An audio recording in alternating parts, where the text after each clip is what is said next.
Hello. No, not yet. No, don't even fuck. No.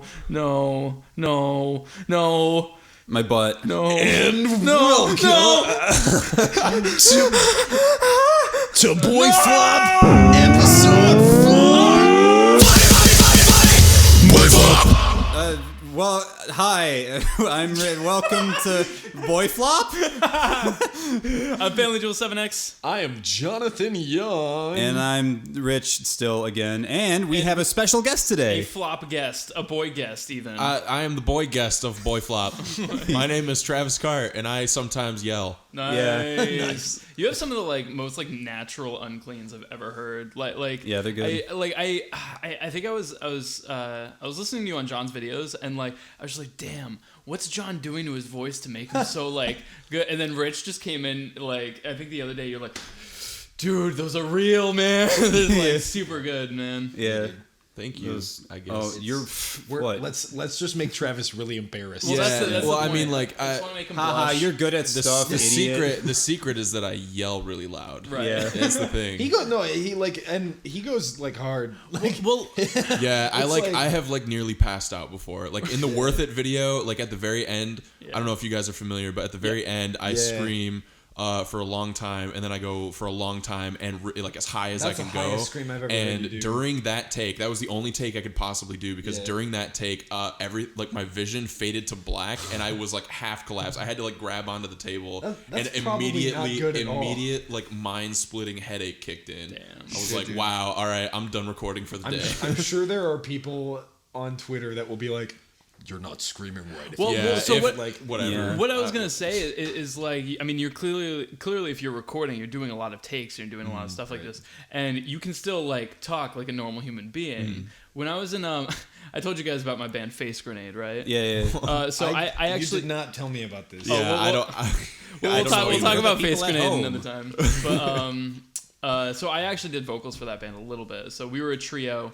And then we brought another vocalist on who was all clean vocals. And we were both like, let's do a song with just unclean. So we started researching, and there's a DVD, I think it's The Zen of Screaming. Yeah. I've seen You've that. seen that? I've seen it's that. actually even if you don't want to scream, it's just a good video to watch. Yeah. It's pretty cool. So I was wondering, do you do you what Do you take Screaming 101 courses? well, in no, college? I mean, do you play into the whole screaming from the chest so you don't actually kill yourself and stuff like that? It's kind of weird. It's because I mean everybody screams in different ways, and I've heard for example the lead vocalist of Reflections for a bunch of people. Is that a gent band? It is. They're out The actually. lead they're vocalist of actually out Nouns.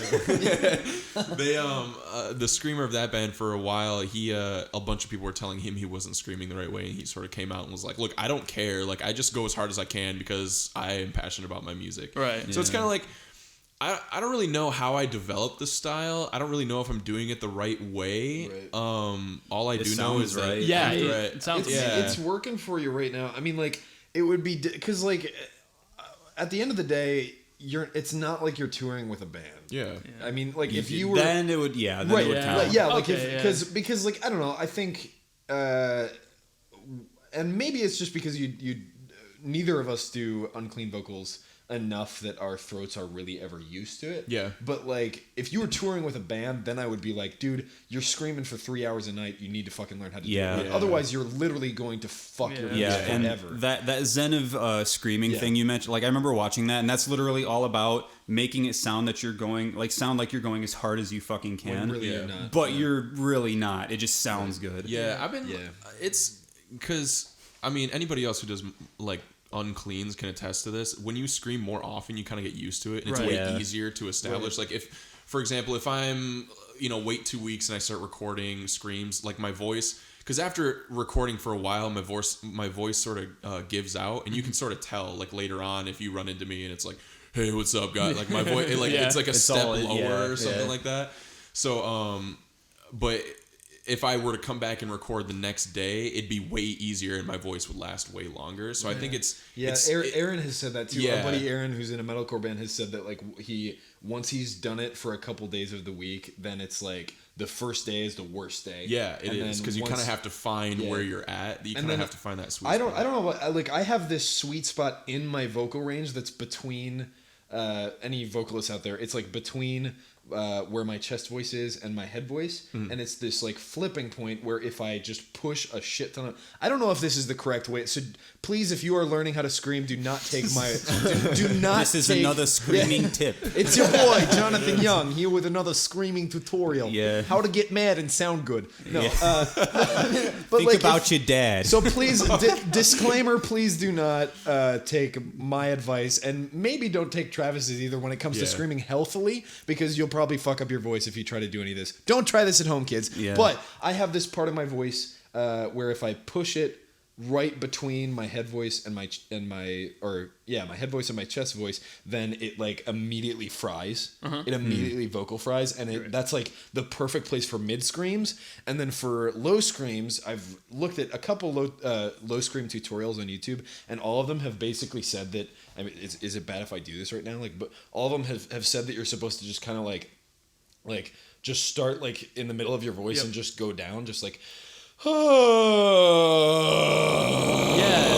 think it's like a fucking growl. Yeah, you like, just push a ton of air and just like find that sweet spot down there. And I'm still getting used to it. And the worst part is, and this is something you can take my word for. The hardest part about getting into singing or getting into screaming is getting used to how much more air you push through your body. Because like most people when they sing, they'll try and just use just as much air as they use when they're talking, and it doesn't sound good. Because when you're singing, you need to push a ton of air through your body. You know, like you just need to fucking pump project. air through you. You need to really project. Yeah, especially when you're screaming. So like if you're trying to, you know, like you really need to fucking, your body becomes this fucking air pump machine. Yeah. And if you don't do that right, you're either going to sound good or hurt yourself or both. Mm-hmm. So one thing that helped me a lot was actually when I picked up ocarina. Yeah. Is like ocarina is so like intense with how precise you have to be with how much air you put into it. Sure. Because you can make vibrato just by how much air you're putting into the instrument. Yeah.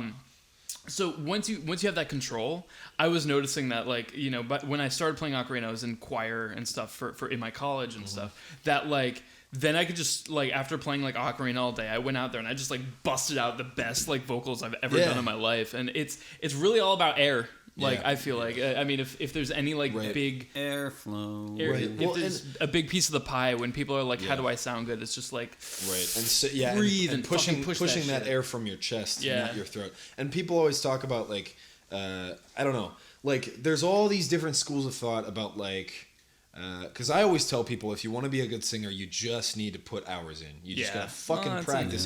But that's not entirely true, because if you aren't pushing air through your body the right way, and you spend tons and tons of time doing it the wrong way, then you're gonna develop a really bad habit. That's like we've talked about this like with guitar. Like if you, it's kind of implied with just about any skill. Like if you're playing the guitar the wrong way, it's like you're practicing, but it's wrong. You're literally gonna get tendonitis because you've been learning how you've been getting into the bad habit of playing guitar the wrong way your whole life. So and there are ways you can play guitar incorrectly. I mean, like I'm trying to think of a not stupid example, but it's kind of like you can teach yourself to like use an axe, but if no one ever tells you not to use the axe with your face, you know, like it seems like duh, but I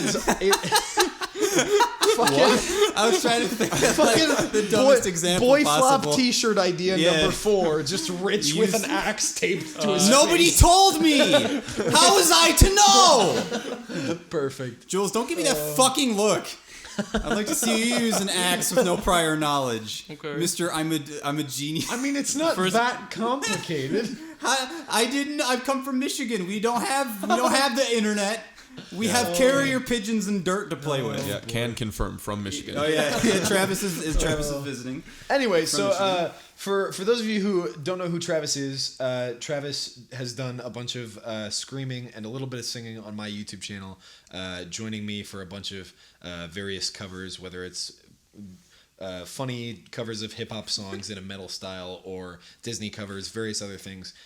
Travis is also one of the best videographers. I know you don't like the word videographer and photographer, and we could talk about that. But so I won't call you a photographer or a videographer, but you are you are one of the most skilled at photography and videography and graphic design that I know. Damn girl, you a real good movier.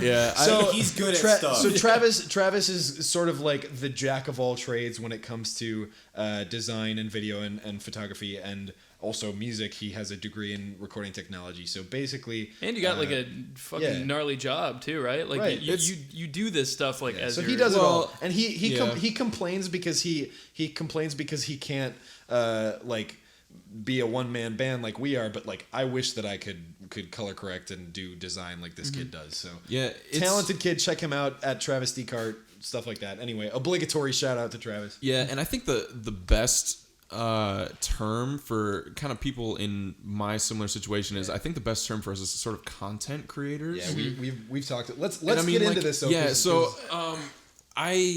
it's so weird to me because the term photography is thrown around so casually these days. I mean, as with anything, but I take a picture of my food with my Instagram. I'm a photographer. So basically, if you look it up, a quote unquote photographer is someone who makes, I think, more than, is it 50 or 75% of their income strictly on. By definition, to be a professional, you have to be doing it as your job. Right. Yeah. So I mean, you see all these people who label themselves as photographers and videographers and have their own Facebook pages and whatever, and those people like work part-time jobs to like, you know what I mean? Like that's like their part-time thing. And that's the same with me. So that's like my part-time thing. Like I'm not doing this sort of thing full-time. So I mean, like it's just one of those things that's kind of like, I just, would you feel better if someone was like, oh, you're a part-time photographer? No, I don't even, I wouldn't even associate with that term. Because we've talked about this a lot, because like, it's kind of like how, I mean, one example in my case, like, nowadays, and I hate playing the my generation card, but like not just photographers, but like, for example, songwriters. Nowadays, like if you are a 16-year-old with a Twitter account and you pick up a guitar and play 4 chords and sing about your ex-girlfriend, and then you put songwriter in your Twitter bio, when really you're not a songwriter, you have just written a song. And you could obviously play devil's advocate and say, oh, well, technically if you've written a song, you're a songwriter, and technically if you've taken a picture, you're a photographer. But like, it's one of those things where like, I mean, that person's not claiming to be a professional. Right. That's what I was going to say. Is like, I think the delimiting factor there is like, if you called yourself a professional songwriter, and it's like, I put a thing up on SoundCloud. I recorded it with my webcam. But this is, I mean, like, you're stupid. But like, this is another one. I mean, I get really bitchy about specificity when it comes to the English language, because you're a big Nazi. Yeah. I mean, my dad's an English teacher. What can I say? I thought you were going to say, my dad's a Nazi. No. No. So your dad's a nice lady. But I mean, like, it's just... The apple doesn't fall far from the Reich. Oh, no! BoyFlop t-shirts. I kind of want to specify a little bit further. It's like, so... I wouldn't say I don't think that I would ever associate myself with the words photographer or videographer, even if I was doing those things professionally full time. Sure. Because it's essentially, to anyone looking at my work, they might think, oh wow, what a great photographer, like he's really good or whatever. But to me, it's like, I just own a camera and I know how to use it. Yeah. So that's like all it is to me. And essentially everything that I've been doing is it's weird to think about it, but it's essentially just a hobby. You know what I mean? It's a hobby that I've just gotten really good at. I was just about to say, like, when does it stop being a hobby? And you know, you can argue like when you start making a good amount of money, but okay, so I mean, I'll go so far as to say, like, I worked on Crypto the Necrodancer, and I made money. I didn't make a lot of money, but I made money, and it was definitely the point at which I was just like, okay, this is like, at what point would you call yourself a professional? It still feels like a hobby to me. I don't know. Do you put like a disclaimer on the album, like, this was strictly done for fun. This isn't professional. I'm not a sellout. Don't hate me. Okay, but I mean, let me, and I agree with you on this. Like, we've talked about this many times, but like, let me pose the question. Like, so I know people who are professional photographers who are making all of their money as a photographer, and you have a better eye for camera angles, aesthetics, editing pictures than they do. Mm-hmm. So then it begs the question, like, okay, well, is it really about whether you're making money or not? Because a lot of people who aren't very good do end up making money doing photography. But I mean, whatever. Like whether or not they're good or not. Right, I feel like right. But I mean, for what it's worth, whether or not you call yourself a professional photographer, if I may just flatter you while you're on our podcast, Travis is adorably blushing right now. No, like if you sat down and decided, fuck my job that has been so good to me, I'm going to be a professional photographer, I think you'd blow it out of the park because you know how to do it, and I mean, you're damn good at it. But anyway, I mean, for me, it's more like this is a kind of an unrelated but sort of related anecdote. Is when we were looking for houses, there was always this terribly like heart-sinking moment when the realtors would ask what we do. Yeah. And for me, like, I see myself most as a songwriter. Yeah. And obviously, like, my job is not to professionally write songs right now. So technically, by the laws of the conversation that we've just been having, I'm technically not a professional songwriter, so to speak. But I mean, professional arranger, because I arrange covers. Technically, I'm a professional singer. Professional sweet pick tapper. We always like worded it in a certain way, so like it was the thing where we could avoid handing him a card that says professional YouTuber. Right. Like, but it's one of those and you things, take off like 3 pairs of sunglasses. But it's one of those things where, so like, I love that the internet is making it so that everybody can try and pursue something that they love doing. Oh, absolutely. Even if they feel like they wouldn't have had a chance 10, 20 years ago because of record labels, because of whatever. Just limiting factors. Gateway companies, stuff like that. But so now it's like, I love the fact that any kid can say, I want to fucking be famous, and go out and buy a microphone and do it. Yeah. And I mean, you have the means for it. Yeah, I could list out, like, Owl City, fucking huge phenomenon. Yeah. He's from Owatonna, Minnesota. He's from 15 minutes from my hometown. My high school principal was his high school principal. Nice. And he has been on the top of the iTunes charts a million times. He literally bought a microphone and downloaded. He probably I don't even know if he got his software legally. I'm not gonna accuse him of getting it illegally. He literally high schoolers don't have money, right? Man. But like and that's another story. But like, he literally made his hit single Fireflies in his mom's basement with you know. So I think that's so fucking cool that people don't need to rely on that anymore. Yeah. But what that has also led to, it's this double-edged sword that people always talk about, is that there's this oversaturation. I was gonna say oversaturation. Because everybody has the ability to buy a microphone and Logic Pro or Pro Tools or Reaper or whatever production software now, because everybody has the technology and the dreams of being a producer or a photographer or a YouTuber and the means of doing or what so. have you. Now everybody. And I believe in the whole fake it till you make it figure of speech, so to speak. But now it's almost like everybody's faking it till they make it. And now if you tell somebody I'm a professional YouTuber, it's a joke. It's a joke. If you tell somebody I'm a professional songwriter, they think, oh, so you sit on a street corner with your guitar case open and hope that like you make enough for a McDouble. Like it's like that thing. Like Jules and I, we went to a Radio Shack the other night. And we were just getting like an Ethernet cable or something like for the house, and the person behind the counter, like, just like small talk. He was like, "Oh, you guys just moved here, blah, blah. What do you guys do for a living?" And Jules and I were just like, and I was just expecting, I was just like, we're professional YouTubers, and I was really expecting the guy just to like put his hands on his hip and be like, "Oh, well, just look at you! Aren't you? Who's a big musician? Make it as a musician. Are you gonna be a rock star? I bet you are." To piggyback on kind of what you were saying about the oversaturation thing. Yeah. It's not just about music. The one thing that I think is probably it's prevalent even more in is video games. In that now it's so easy to make a video game. I mean, none of us have made a video game, but can't you get Unreal? Isn't Unreal Engine 4 fucking open source? There's so many ways to do it. Yeah, can't you just get Unreal Engine, which is like the engine that like. Yeah, but there's even easier ways. Right, with better, like RPG Maker, Game Maker, fucking like just all kinds of engines that are like made to be accessible, so that you don't have to know all these crazy scripting languages and build your own engine from scratch. So kind of like.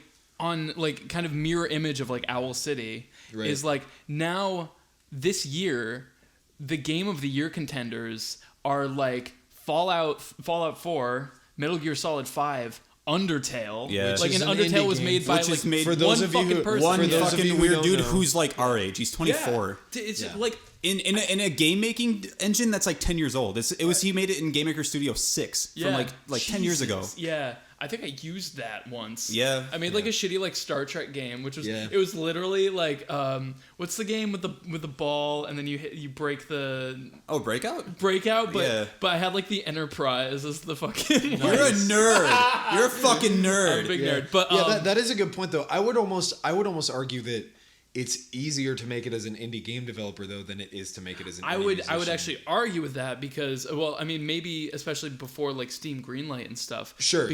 I would say Before that Steam Greenlight, I would agree with you. But- I would go so far as to say I feel like people are less likely to invest their time in an indie game than they are to listen to a song. I on, would like, say it's the SoundCloud. other way around. Really? And the reason why is because thinking to myself, what are the indie games that I have gotten hyped about? Or indie is a word that people throw around. What are the small studio that has been started by? I'm talking more about like stepping out of your comfort zone and doing like playing Just a game trying something new. that you have no idea what it is and it's Yeah. by some dude Well, in his okay, basement. but here- here's- that applies to both music and games. Well, Let what me- I'm saying is it's easier to listen to music. But right? people That- don't do. I would say I don't know barely anybody that actually gives a shit about searching for undiscovered artists. I think there are. I mean, there's a whole Reddit thing about it, like which is. I mean, we are the music makers or whatever. It's a that circle jerk. Right. you're not allowed to post your music in there. Really? Yeah, Yeah, no, you can only talk about no, production. yeah. So it's funny you mentioned that. Jesus. No, because I almost tried to, but if you read the rules for that subreddit, it's only for like music production forum questions. Interesting. Like, yeah, that's only for That's- like, hey, what compressor should I use? Anyway, but I would argue like, so I'm thinking back. So Undertale, Besieged was a very small developer. That was a fantastic game. Yeah, Yeah. Besieged was a huge game. People still post GIFs from Besieged It's a beautiful on game. everybody calls it. Okay, we're not getting into that. Yeah, we're not getting into that. We're in dangerous territory. Okay. Abort mission. Our fucking viewership just dropped. Yeah. Right there. Hey, okay. I'm gonna leave this. Hey, with John, this. you want some peanut butter? the person who made the format He's came wrong. out Oh my God. and said He's we all doubled know back. GIF. He's double cares? back. Okay, anyway, Who okay, cares? Who yeah, cares? Web extensions, let's who not. cares? Let's They're go. moving Okay, pictures. moving forward. Besieged blew up. Our gaming still jerks about it all the time. Yeah. Sure. Besieged was a very small developer, probably started by young guys like us who wanted to make a cool game. Arc. Yeah. Arc. Nobody has any clue where that developer came from. You go to the developer's website, it's literally a link to the Arc website. Nice. Like Yeah. nobody has any fucking so I'm going to go ahead and guess that those people are either brand new game developers or they are game developers that broke away from a big studio and decided to do something on their own. Both of those could be considered indie. Both of those are really good for the industry. No Man's Sky is literally like one guy who had this crazy idea and has been building a company to make this game Hello Games. around it. Yeah. So Hello Games is a brand new company. I think even then they're a team of like 11 people, and Right. it's a universe simulator. And he's what, in his late 20s, early 30s? Yeah, he's young. okay, so No Man's Sky is arguably the most hyped game of next year, and that's technically an indie game. Yeah. Jotun, that like Nordic like what's the type of view of a game that's like Roller Coaster Tycoon 2? Isometric? Isometric. It's like an isometric Viking Dark Souls, if you can picture that. I haven't It's heard of super this. fucking cool, but IGN was stroking their dicks about it. It was super hyped. E3, everybody Yeah. was talking about it. Anyway, so like off the top of my head, I can think of probably a dozen huge indie games that are beating out AAA game Yeah. titles Was- off the top of my head. Was Castle Crashers a indie Oh game? yeah, that was- yeah. yeah, that was like one of the Fucking biggest. Shovel Behemoth. Knight, Meat Boy, like Yeah. those are all Yeah, games that yeah. are all Yeah, like. yeah. Anyway, so off the top of my head, I'm thinking of tons and tons of indie games that are treated as the best games of the past couple of years. But off the top of my head, the only undiscovered artists that have made the top of the iTunes charts, which would, in my mind, compare to the top of the IGN charts or whatever, or GameSpot. People talk shit about IGN, so I won't use IGN as an example. But the only people I can think of are Owl City, and that's not even that recent. But Owl City and Ed Sheeran, but both of those people blew up because of the iTunes single of the week, and I would be willing to bet that there was some kind of record label tomfoolery or shenanigans involved. So like I can't think of anybody recent besides maybe what's his nuts who was in that Wiz Khalifa song, Charlie Puth. Yeah. He was a YouTuber. He blew up. But I can't think of anybody that was just like the equivalent of just a up from your bootstraps kind of. When I think of when I think of like Owl City now, Sure. I don't think indie. I mean, Yeah. because but not so, anymore. right. After, well, I feel like indie video games.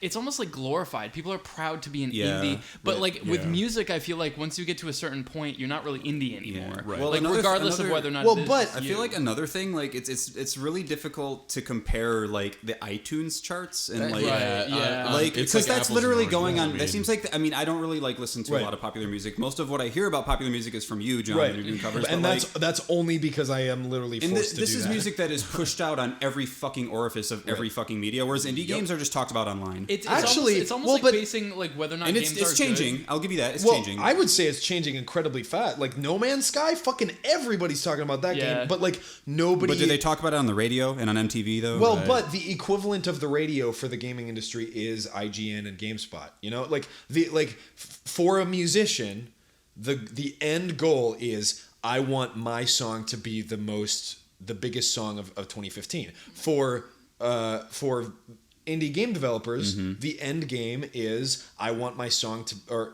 not my song. For game developers, the goal is I want my game to be either the most anticipated game or the game of the year. And Undertale might be game of the year. No Man's Sky is the most but you don't see that sort of success story as much in the music industry right now, because despite that anybody can make it on, it's a different plateau. Okay. So for gaming, anybody now, if they have the knowledge and the skill and the idea, they can get to the highest plateau of literally beating out Call of Duty for sales. Yeah. Whereas, not necessarily for sales. It's the same thing for music then. But I can't think but for music, it's like in my eyes, being a successful musician is like being able to survive. But that's essentially like like John and I both attended Right. music school, and essentially so did I. when you like during orientation, the president was like, look, you're not here because you want to make $1 million. You're here because you want to live as a musician, and that's by any means just surviving, whether you're slumming it. What I mean though is that So the- I mean, it's like different. if we're talking about success stories, the sky is the limit. Boundary is higher for gamers. Like the potential for making it off your own bootstraps, as evident by Undertale, seems to be higher in the gaming world. Whereas with music, unless you're Owl City, you can't just be like, I'm gonna make the next hit song in my mom's basement. Maybe you can. I'm gonna argue that like I mean the four of us have no idea what it's like to be a game developer. Sure. But I mean that could be I could kind of I don't know go against the argument with saying Justin Bieber. I mean, he was a YouTuber, and now he's like an unstoppable iTunes top of the chart force. That's true. What I'm kind of seeing with iTunes is like basing whether or not a song is successful on iTunes is like basing a game whether or not it's successful on Metacritic. I mean, I mean, ironically, you know, even though I'm Undertale making did that really well on Undertale it. was Yeah, on yeah. the top, But It's still kind of is. let me play devil's advocate. It's your boy. It's that time again. But I'm like split on this one. I don't really know. Undertale, he never sold his soul to a middle ground game developer That we know of. but Justin Bieber did. Right. So one sure. could argue. Well, but I mean, but one could argue that yes, it is possible to start in your mom's basement and become the next Justin Bieber, but you have to get a record label to do that. Whereas you don't need to get a AAA company to endorse your idea to get big in games. I think it's a little bit of both because, like, I think about stuff like Undertale, where it's like, yeah, it just blew up, and I think about other like indie games that blew the fuck up, like Super Meat Boy and fucking anything by Jonathan Blow and stuff like that. But then I think about like Lorde. Like, where the fuck did Lorde come from? No. Dude, She was young as fuck, and she was posting her SoundCloud links on 4chan a few months before she blew the fuck up. Some like hella good producer got a hold of her, and basically, but that's the thing. The backstory with that is she was nobody until the producer. Her soul. She she put her shit out there. But it almost seems more like rolling the dice in the music industry, whereas with gaming, it seems like a lot of the best ideas are getting the attention that they deserve. You know, because like all these indie game developers are truly truly coming up with ideas that no one has thought of before, like No Man's Sky, like Undertale. But it's also that thing. It's like, how frequently do you hear about the good game you never heard of? Right. But that also applies to music. Right. You know, it's so difficult. It's so difficult to compare these two. Yeah, apples and oranges. Yeah. But I guess I'm trying to like cover them in the umbrella of like if you're an artist. Both field is difficult to make a living out of. I think everyone will agree on that. Yeah, definitely. I'm a professional game developer. Oh, aren't you cute? That's something else that we could talk about. Is it's fucking hard to make a living doing this shit, man. Yeah. And part of that, I mean, you could pull the generation card and bitch about how our generation is devaluing music with between torrents and iTunes and Spotify, but like it's kind of always been like that because in different ways, yeah. At least in our generation, I feel like people take the luxury of being able to listen to music at convenience for granted, and because of that, nobody ever. And this has almost become a dead horse meme that wannabe rock bands that have 10 kids come to their show post on Facebook. It's the trope of like, if you would tip your Starbucks barista $5 for a venti coffee, then you should tip that musician on the corner $5 for their song. I hope that barista give you a blowjob. Right? Well, but I mean, the trope is that musicians put in arguably often more work than a barista would. Sure, yeah. But they get that nobody really tips musicians, and if you're out there and you do tip musicians, great. But generally speaking, I've tried to get tips before as a musician, and it doesn't fucking happen. I can tell you with 100% certainty that I would make more money with a waitressing job than I would trying to. Like, start out as a musician. I have friends who work at I have friends who work at bars or whatever where like all of their money comes from tips. Yeah. And if I tried to do that as a musician, wouldn't fucking work. Yeah. You know? And like you see these videos of like there's this violinist that my sister nerds out over who's like this guy in like his late 20s who literally is playing the violin concertos that you aren't supposed to be able to physically play. Nice. Like it's that composer where like his joints were literally fucked up, so the stuff that he was writing was like literally inhuman, and there's only like half a dozen violinists in the world. There's a lot of composers like that. Like anyway, Franz Liszt had like these just fucking mammoth hands. So like, I mean, he was playing like this crazy stuff and composing, and like literally no one could play it because no one has. But anyway, like hands. so there are these semi-viral videos where this violinist who is literally like in the top 5 best violinists of the past 300 years, and he like, you know, puts a hoodie on and plays in Grand Central Station and doesn't make any money, even though he's literally the best at what he does. And you can talk in circles about, okay, people don't like classical music anymore or anything like that, but like the point, fuck people who say that, but like the point is that art is something that everybody kind of takes for granted. Oh, absolutely. And people want to be able to go on YouTube and watch a video and for free, and they expect that. One point I did want to like bring in it like fucking an hour ago was that you said you went to music school. Yeah. We went to the same. What did you study? I studied recording technology. Nice, dude. I found that's really hard to find. At least like where, I mean, in Western Massachusetts, where I mean, slim pickings for most education, but so what's some of the things that you learned? So essentially, recording technology, the degree I got is essentially like you meet this band and you want to record their album from beginning to end. Cool. So it's essentially knowing everything in between, as like at the very beginning, like pre-production, like writing out like estimates of what everything's going to cost, like realistic estimates. So it's essentially like we're you know, it's going to take 3 hours, but we're planning on 5 just in case. Like, so like realistic estimates, like a bid proposal for like, this is how much the CD is going to cost, up until like the whole recording process, mixing process, formatting everything correctly, even when it comes down to like a data CD, like you have individual folders on like a DVD drive or whatever, and then or a DVD CD or whatever, and then you give it to whoever, and then they take, you know, the master engineers. That's like the only thing they didn't teach us was mastering. It's essentially all mixing. Nobody teaches mastering. I know, it was literally mastering was an elective in our degree. It's like just make it loud until the limiter breaks. That's essentially what it is. I don't know anybody who actually knows how to master. We had one lesson on mastering, and it was watch this hour-long tutorial on Pensado's place. It's like, really? And it's like one guy's perspective on how to master. So it was to be fair, John, though, like I don't know anybody that I know people in the industry, and I don't think I know a single person who could say that they I know how to mix. Like you might know it's also tips and here's the thing though is I have a degree in recording technology, and John dropped out, and I will say, like, without a doubt, John mixes better than anyone I know who graduated from there. Besides one person, my friend Andrew actually is. Thank you, Travis. Yeah. I'm sitting right here. Fucking dick. So I mean, like, there's a few exceptions where, like, I know a bunch of producers who are like fantastic, like, but I mean, like, the people who actually, it's in the music industry. I mean, we all know it's what you can do, not like what you can do on paper. Right. You can't. So it's like you can have a degree and you can, and your music fucking sucks, and it's like, well, I'm not gonna hire you. Right. So it's essentially like doing it more, and like John does a video. He like covers a song. He does a video every week. So he produces more than anyone that I know. I tell people that. So I tell people like the reason I've gotten. I mean, I don't want to say. The reason I've gotten so good at because I don't consider myself a super good producer, and if I were to produce a good band, I would say to them, "Look, I'm not a professional. I sound good, but I'm not a professional." And like we talked about with photography, but like the reason that I've gotten better at production is because I've literally been forced to produce every fucking day. And that's, you know, you just learn as you go. Right. That's how you get good at anything. And like I don't know, I don't know. It's just like the whole.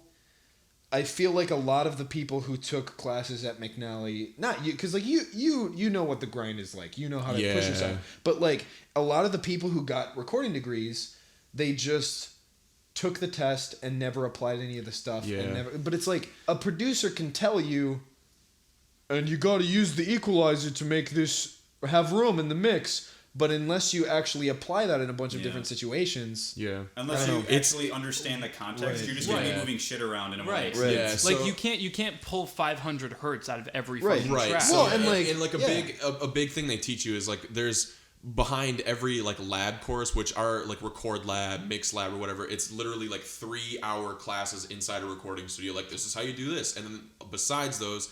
At the same time, like say you're in Mix Lab 2, you'd be taking Mix Theory 2. So you'd essentially, there'd be a 3-hour class where you're in the studio doing stuff, and then there'd be a class afterwards. It's like 1 hour with a different instructor where they go over exactly what you just learned in the Mix Lab class, but they like teach you the theory behind it. They're like, so we know you just did it, but this is like the inner workings of how it works, so you get a better understanding of it. It's good to have those hands-on things. Exactly. So it basically. Like the degree I got was like, this is like hypothetically you want to produce a band, this is how you do it from beginning to end. And now I don't do any of that. You know what I would you know what I wish there was though, because like how to, one of the things that you learn at McNally, and I know you learned this because I have all these friends who fucking learn this, is how to use those huge consoles. Yeah. Right. So like if you put one of those literally fucking $15,000 huge shit tons of knobs, stereotypical when you think of a producer, they are sitting at this thing with all these knobs. The fucking Star Trek dash. Travis,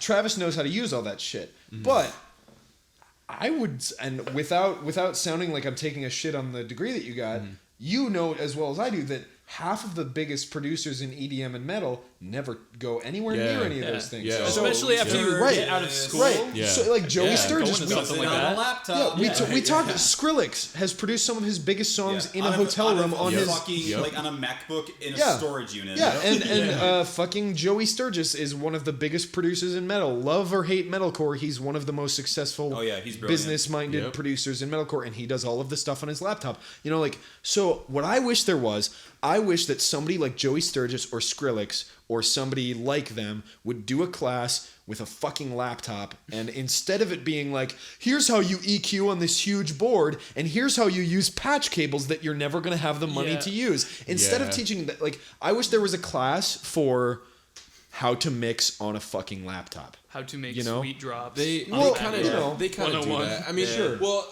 and that's like, They teach you everything because they have it in the back of their minds, like the hope that you're going to graduate and go intern at some crazy studio. But and I know people that we went to school with who did that, but the majority of people don't do that. So it's essentially... I feel like those jobs are dying though. They kind of are. Because like...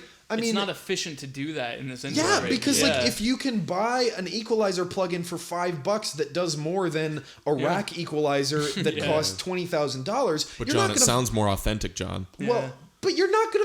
Who does? John, the analog is the best log. Unless you're literally born into. I need to hear the interference from the analog console. Your soul isn't in it. There's no soul in it. Unless you're Donald Trump's grandson, you're not gonna have the money to buy any of that shit. You know. So like, I want to And we've had a little bit of a heated discussion about this at one point. Like, I am so, after seeing not you but the other people that were in some of the same degree programs as you were, many of them have been like, John, how are you mixing this? Like, this is really good. Like, so like, I will never actually practicing. But I am so fucking hesitant to pay for a production class like the ones that were at McNally. Whereas if I were to meet somebody like Joey Sturgis, I wouldn't even fucking hesitate. I would be like, dude, can I pay you $5,000 to teach me all of your tricks, and I'll bring my laptop right next to your laptop, and you can show me how you're EQing the guitars. So like, I would fucking die to take just a one-on-one production class with somebody who has the same end goal as I do, rather than that thing you're talking about, like the mixing on a laptop course, that's probably due to happen. Like, pretty soon. I think people already do it. I think it already happens. I guarantee it's on Pensado's place somewhere.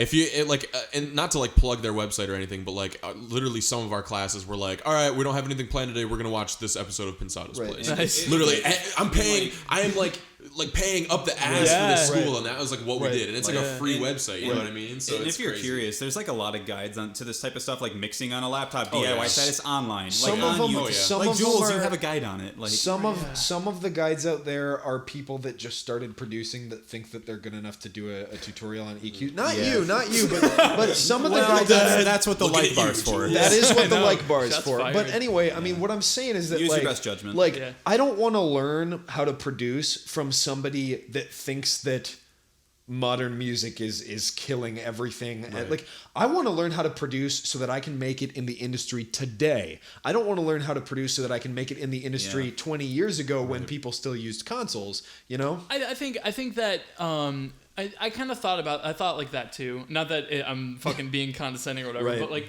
and I was actually kind of so like, I went to school for music. I studied classical guitar performance. Like, what the fuck was I thinking? Right. But honestly, I learned a fuck ton. I was hoping that we would move into the topic that we were talking about the other day, Rich, about whether or not music education is worth it in this day and age. What were you gonna say, Rich? I was gonna say, I'm the one person at this table currently that didn't attend school for music. But even outside of that field, I went for networking administration and like electrical engineering, and the theory there with my professor, who's this hardcore old fucking ex-military dude who's just like, oh, fuck all this new shit, it's too easy, was to take these old piece of shit like routers, like we were talking about like networking and like making everything work on the internet. These old piece of shit routers from like the late 80s, and getting into the console where it has all the fucking black and white characters and making it work from there, because he's like, once you go out into the professional world, everything's fucking easy peasy, but you need the foundation. And now it's like everything's retroactive. So if some old fucking like, okay, so like the feds, like the U.S. government is still on technology from fucking forever ago, and they refuse to change. Oh my god, I know. But everyone on the hill still uses someone who learned all this stuff, and this doesn't apply to music, so like you're fine, John. But like, I know. But like, if I were to like do consulting or something and like try to go in and fix like an agency that's running on like Windows 98 and really old Cisco equipment. Like, people who go to certain schools that didn't learn the way I did would be, like, baffled. But if I walk in and be like, oh, this is fucking easy peasy, because I know all this old shit that's older than me. Like, dude, when I was doing, software tech stuff for,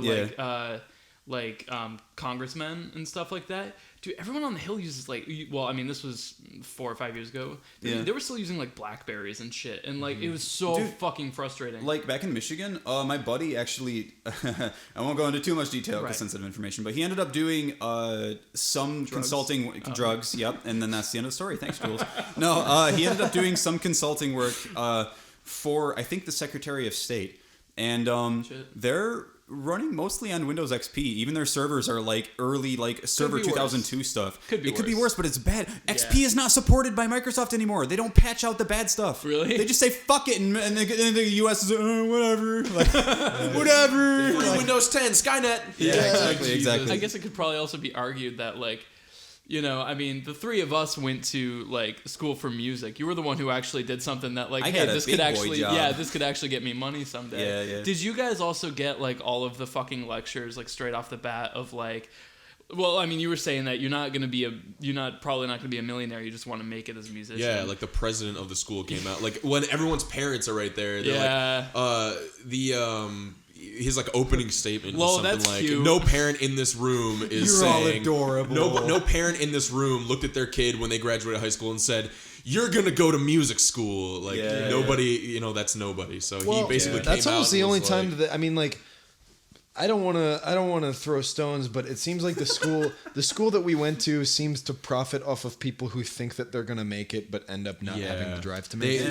People who fucking want to major in being a rock star. Yes, that's exactly what it fucking is. Their radio ads literally are like, "Do you want to be a rock star? Come here." Like, they don't say that word for word, but that's the implication. It's what it feels like. The brochures are pictures of rock stars. Lots of bitches for a living. It's like, and it was weird, and I can't say that it's such a weird thing to think about, because I can't say that I necessarily like regret, because everyone has like a different path, right? I can't necessarily say that I regret the path that I took, because it opened so many doors for me. Like I made so many great lifelong friends. I met John through there. I wouldn't be sitting here if I had. It's so weird. Like the connected dots. It's like I wouldn't be sitting here like doing flopping this podcast. boys. I wouldn't be sitting here flopping boys if I had not gone to college and like met John, literally, who lived next door to me in the dorm. So it's such a weird thing. But like now it's still weird to be at my job. Like I work at a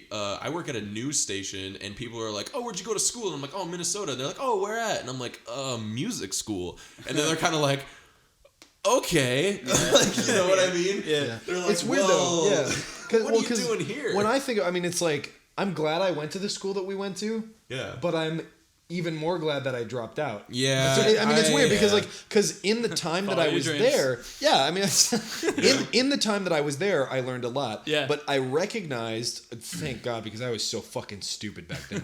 Like I was I had no idea what I was doing. But in some magical revelation of clarity, an epiphany, in some epiphany, I realized if I stay here another year, I will not benefit at all. Yep. Yeah. And like my songwriting teacher, bless his heart, he was like the Yoda of the songwriting department. He pulled me aside after class one day and he was like, "You shouldn't be here." Yeah, he was like he's like the only one there who was like, "You did it." Yeah, no, he figured it out. Now run, boy. He pulled me aside and he was like, "They are stealing your money because you like, sure, you could get the degree, but you could also leave tomorrow and make it." Yeah. Like hearing somebody who has like this guy fucking owns the rights. He through his songwriting endeavors, he has bought the rights or something for like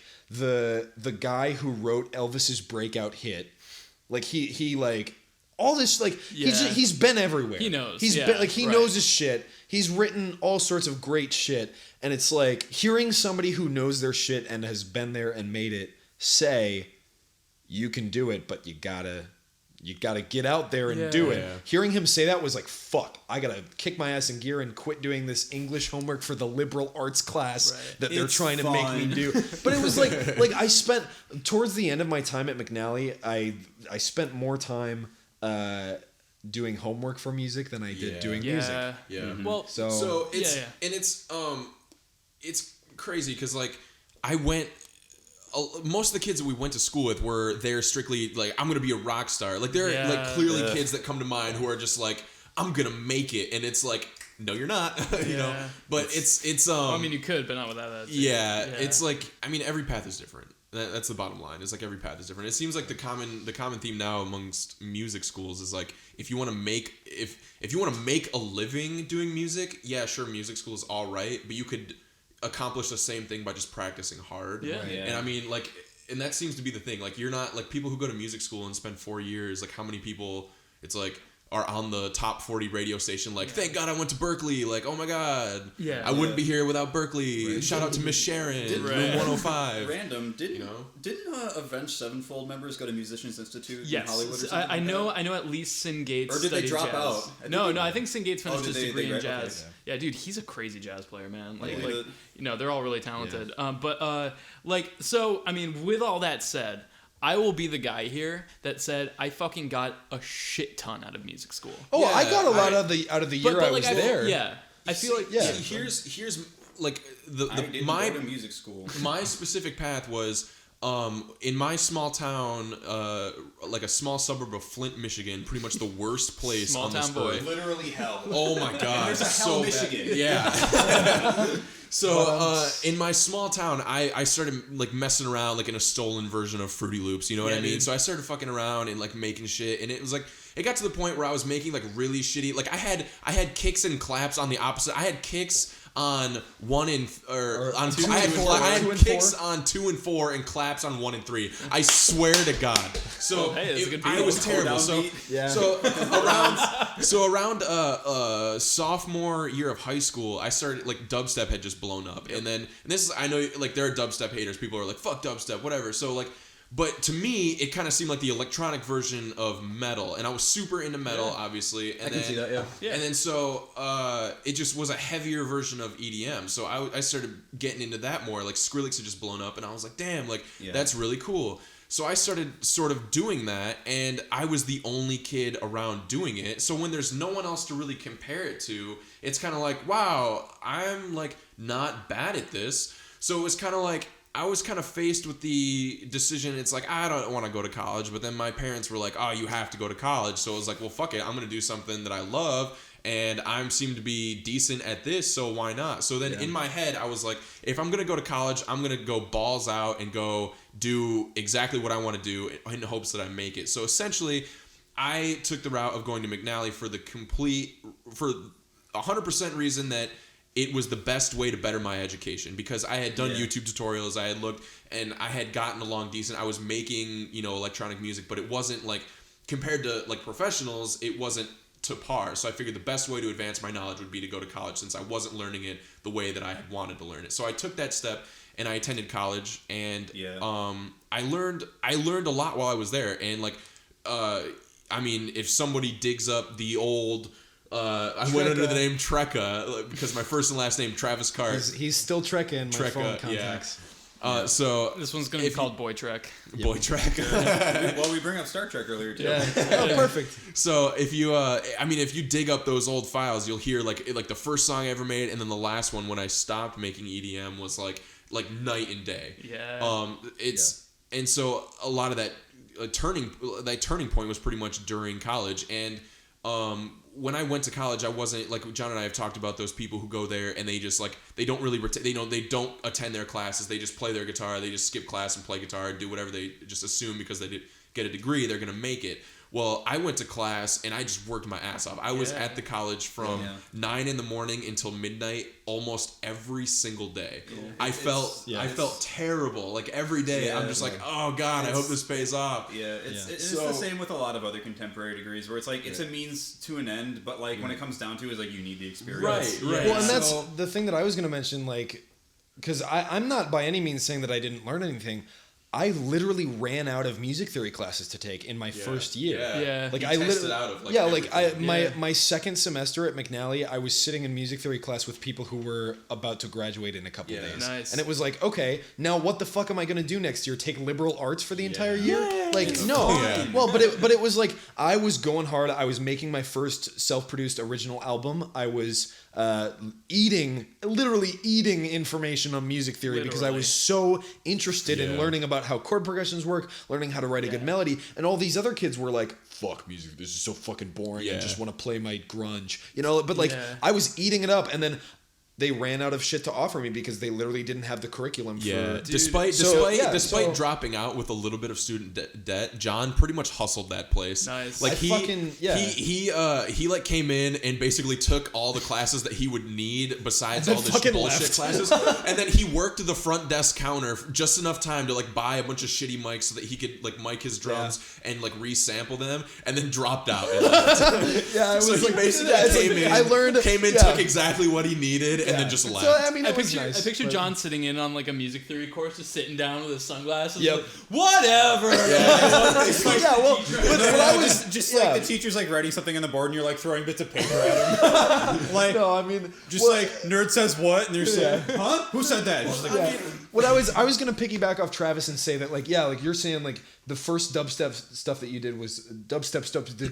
The first stuff that you did EDM was not nearly as good, and then the most recent stuff that you did was loads better. Like if you fucking listen to my most recent covers compared to my oldest covers, it's only been a year and a half. Oh my god! But even like I can piggyback on that. Like if you go listen to our Hello Kitty cover and listen to my screams, that's only been and a year. Our production, and listen to like, for example, like the Hotline Bling cover.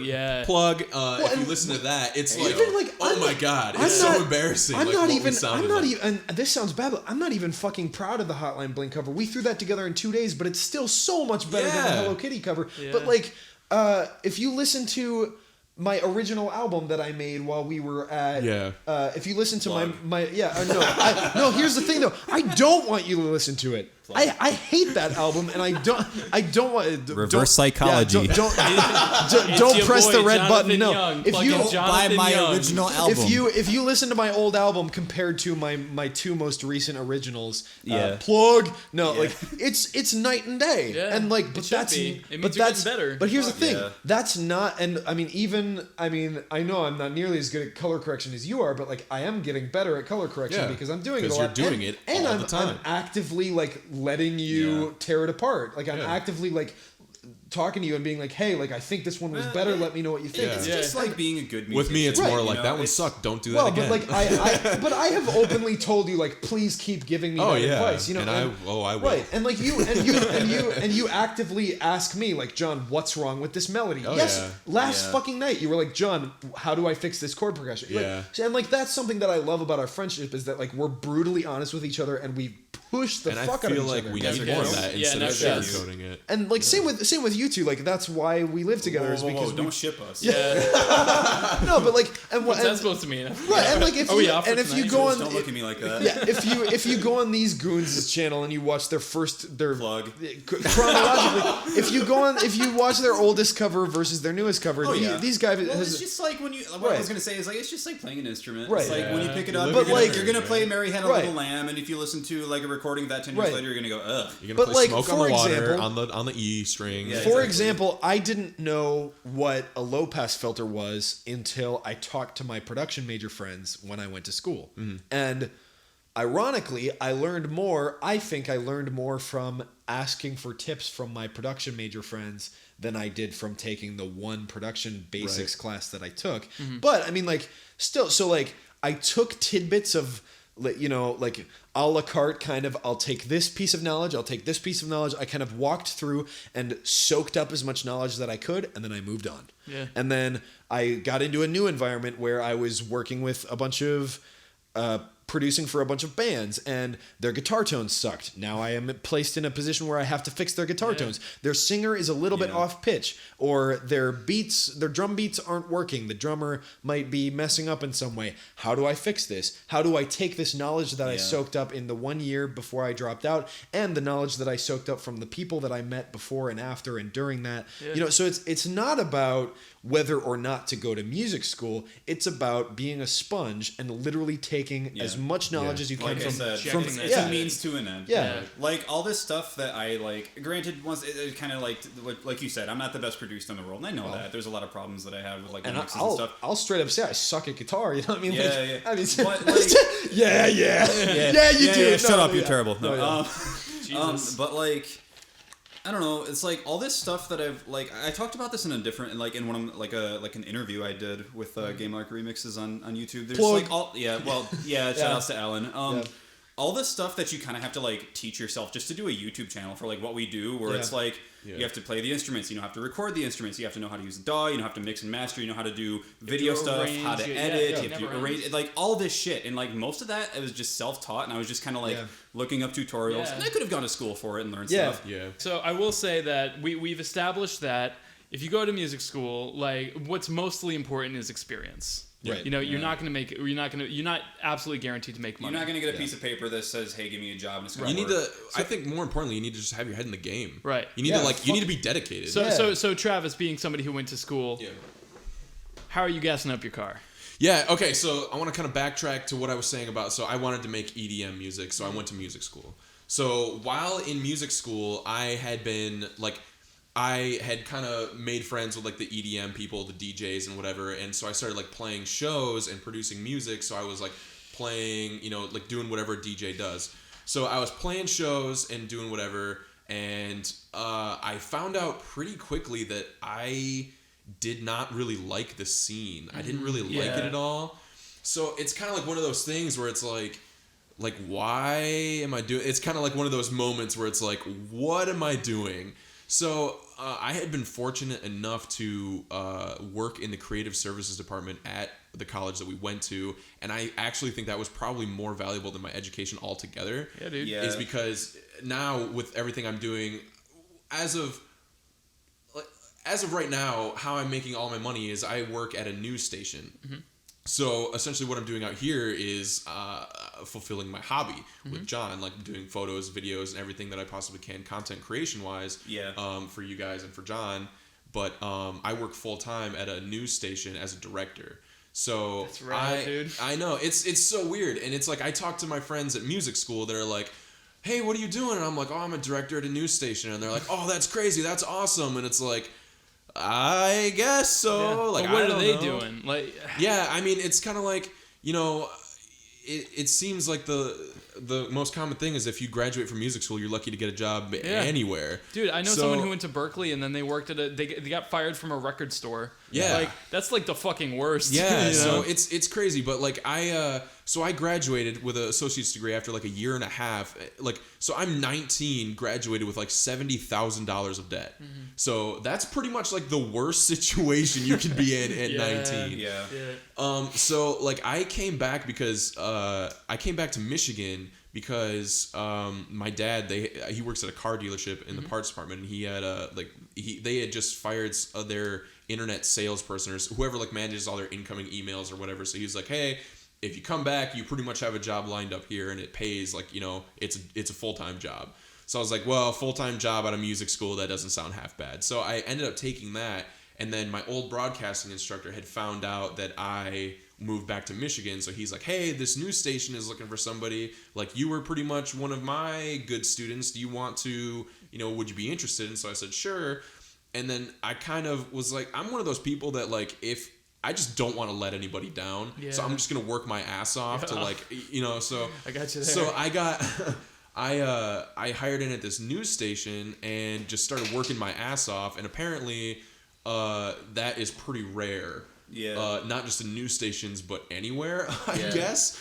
So there was like a shakeup or whatever. And so some higher up people were, they quit and went to another news station, and they, you know, at this news station, they kind of were shaking up their people and trying to recruit the best people that they could. And they were like, well, we want Travis. That's like our guy. So then they were like, they pretty much offered me like, you know, they made me an offer I pretty much couldn't refuse. They were like, if you come over here, it's the same distance, or it's a little bit longer of a drive, but I'm making like considerably more money. So now it's like, I'm a director at 21 at this news station, which in broadcasting, I mean, it's like, it's weird because I want to be like a content creator and I went to school to be a musician, but it's like I'm a director at a news station at 21, and that never happens. Yeah, like, dude. it's crazy. Like, normally it's like people graduate with a bachelor's degree and they work as a production assistant or something. They push cameras or move audio levels around for like 4 or 5 years until they're like, hey, can I like train as a director? And then it just so happened that like one guy who really liked me at the station moved stations, and he's like, we need a director, and that dude works hard as hell, so we're taking him. Nice. So now it's like, it's just been like pretty much right place, right time. And working hard. Yeah, well, that was what I would say. More so working hard, and that's what we've been kind of trying to go at the whole podcast. So I mean, don't be a slouch. Don't suck and work real hard. Yeah. So Travis, where can people find your work if somebody was like wanting to look you up? I'm very active on Twitter, so like at Travis D Carte, and then plug. Yep. And it's then gonna be boy plug. I know. But more importantly, I've been focusing recently. My newest project that I'm actually pursuing like really hard is I just started an independent clothing brand. My girlfriend and I, she's a fashion business major, and we started our own independent clothing line called Blank Slate Clothing Company. Cool. Mm-hmm. So like aside from doing video projects and everything, pretty much all my time outside of work goes into making this product the best that we possibly can. The t-shirts are dope. Yeah, so nice. blankslate.clothing.co. That's our site. So I mean, I'm very active on my Twitter. I also have traviscart.com. You can see all the video. I post all the videos I do on traviscart.com, blankslateclothing.co, all this sort of stuff. So that's where I'm most active.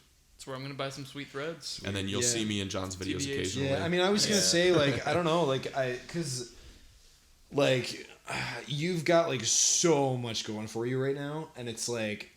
On the one hand, it's like because you could be making so much fucking money directing the news, you know. Yeah. And that's fucking awesome. So Yeah, on the one hand, I'm like, I fucking hope that works out for you because you could be living comfortably and happily for the rest of your life doing that and doing this as a hobby. But at the same time, it's like when it comes to like. I need somebody to design a t-shirt for me. Like, who's my go-to guy? Fucking Travis Carte. Right. Like, I need somebody to color this video for me. Who's my go-to guy? Travis fucking Carte. Right. Like, And there's all these situations where it's like, if I don't know, man. Like, I hope that the news thing works out for you, but at the same time, I hope that you, like, I hope that there's some sort of situation in the next couple of years where that right place, right time thing happens for you, but for the design stuff or for the videography stuff, because like. I don't know, man. Like, if, don't have me be a factor in your huge life decisions. But like, if you were out in California doing videography full time, and if I were to get to the point where I could hire you, I would be bringing you out here all the time. Already. Yeah. Just kiss. Well, but like, that goes know. back into sort of I'm just trying to that kind of goes into what we were talking about before, where it's like when you're doing like something as a hobby, and you were talking about like I could easily freelance. Like for example, I have a friend who freelances, and he's kind of forced to do everything that he doesn't really want to do to make a living. And I'm kind of at that point where I've got a full-time job, but still time to come out here and do stuff like this. So I'm kind of at the point where I'm just kind of like going with the flow and saving up money right now. So cool. I mean, it would be sick to be able to do content creation full time. I think it'd be like obviously the end goal would be like obviously if I could do this stuff for like for all of you guys full time, that'd be like the dream, you know. But as of right now, I'm kind of like. You know, I'm just kind of going with the flow, I guess. I mean, working out for you. I guess. I mean, it's whatever. Right. I mean, when I look at my work, it's like, all right. When I see other people's work, like locally in Michigan, I'm like, I could easily do that. But then when I look at like people who I really look up to, I still kind of look at my work and I'm like, oh, there's no way I'm there. But I mean, we do that too. It's all it's all in obviously practice and getting better. Right, but like, for sure. I don't know. I mean, it's like. I think again, like we've said it a million times. Like the key is that you're working hard, and we're trying to work hard. And like I don't know, man. Like I have while I'm publicly I don't know what is it like I'm publicly stroking his dick on the podcast. Yeah. But like while I'm doing that, like I'm doing my best to ignore it. Yeah. Like, no, I mean I have a large amount of respect for how multifaceted you are with like. How many different things you work really hard to get good at. So like, I don't know. I know it's kind of crazy. It just kind of happened. I hope you. It's kind of like I want to do all that, so I kind of did. Well, yeah. I kind of just I mean, you are succeeding, man. I mean, it's awesome. Well, dude, thanks so much for fucking flopping with the boys. Flopping about. Oh, yeah. Speaking of which, put that thing away. Yeah. Put your pants I'm done stroking it. John, John, stop making eye contact with me. I'm sorry. Look at him. Yeah, dude. Dude, thanks so much. John, what are you working on? What can you announce? Oh boy. Oh boy. I think, have I already talked about the thing? Yeah, okay, you did. So today we shot the video for my power metal cover of the Power Rangers It's good. theme. It's good. Rich I wear the Rich has cringiest been jean jacking jacket. off to it every It's night. really good. It's super. I think it's my favorite thing by you. Really? Yeah. Oh, thank you. Yeah, I it's mean, good. I Not just because I'm in it. no, and Rich's solo in it is Balls one of the out. most face melting solos I've ever heard you do. Sorry. You No, fucking it's try good. hard. And I'm proud of the guitar solo too. It's probably Yeah, the it's- fastest guitar solo. We I've all ever done good. Yeah, we did good. And Jules's dive bombs are fucking make me lose my shit. Except for the fact that I brought the wrong guitar to the shoot. Yeah. Fine. No, anyway, so we shot the video for Power Rangers today with Travis doing the videography. This looks so fucking I'm good. happy Yeah. with every aspect of how every part of that is turning out. We're shooting the video for Danger Zone by Kenny Loggins tomorrow. I'm also working on another cover. A meme. Oh, I don't want to even. I don't think I'm we not should gonna even announce it. it. I'm not I gonna want that announce to be a it. surprise. I've teased it on Twitter, but anyway, that's gonna be fun. And just today, I might be doing a collaboration with Kay, the female screamer, who has a YouTube channel which is pretty fucking cool. She's great. She has a great channel. Check her out. And she just hit me up today and was like, "Hey, let's do a cover." And I was like, "Hey, yeah, let's do it." So that might happen in the next week or two. Probably gonna be one of those pop covers that is done quickly for the sake of getting it while it's hot. And then also, I might be doing a collaboration with the woman behind Google Translate Sings.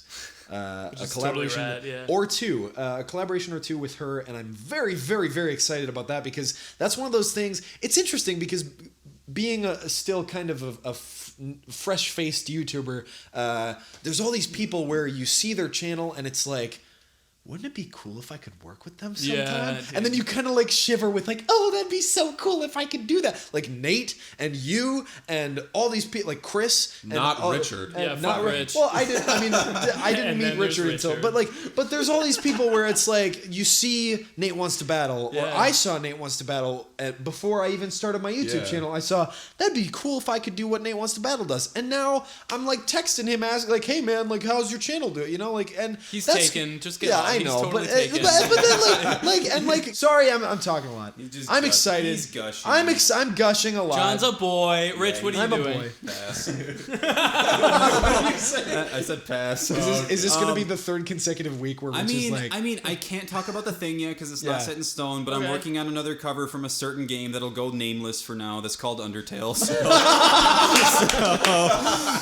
there's a reason behind it. I just got up on the mic. I don't care, Jules. Fuck off. What are you working on? You know what you did. I don't even Yeah. have to tell you anymore. Oh, well, I guess one thing I can add is that, like, at this point, I'm probably eligible for joint ownership of John's channel because I'm coming up on, like, the next 3 of his 4 videos. all right, Jules and Rich are going to be in like, well, Rich more than Jules, but like you two could Yeah, appear in. Like, John, give me my almost every- fucking car back. Yeah, that was awesome. Go check out John's cover of Plug. One Jump Ahead from Aladdin on his channel. I make a guest appearance. Blah blah blah blah blah. Plug. Okay, Jules. Actually, today when we did Power Rangers, John was all like, "Thank you guys so much for being a part of my video," and and naturally I'm just like, "Yeah, John, just pay for my rent, whatever."